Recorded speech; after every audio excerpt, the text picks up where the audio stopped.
All right, so today let's talk about building wealth. If you want one of these DNA pens for writing contracts to build your wealth, let me know. I got some extras for you.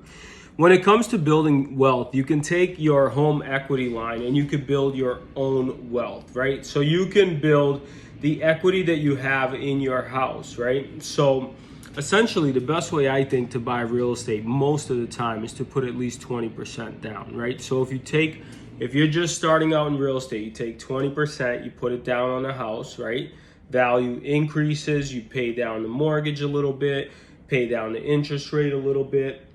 Once the value increases, you have equity in your house. You could borrow probably up to 80% of that equity. You take that equity, save another 20%, add it together, and then what you do with that money is, obviously, with a home equity line, you could do things like home improvements, education, family expenses, take the family on a trip, buy a new car, right? You could do all those things, or you could do whatever matters, like building wealth. And if you want to do it to build wealth, essentially draw on the wealth that you have in your house plus add cash. And then what you're going to be able to do is buy yourself investment properties. 2 families, 3 families, 4 families, 10 families, 100 families, 200 family units, big complexes. But where you start is you build small. Now, what that's going to do is, in the short term, you're going to have to work on your properties or pay 10% management fee, have somebody work on your properties.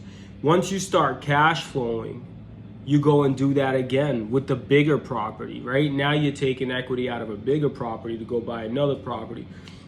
Over time, what it's going to look like is your progress is going to look slow. You got your regular job, you have your real estate that you're trying to grow and build equity in.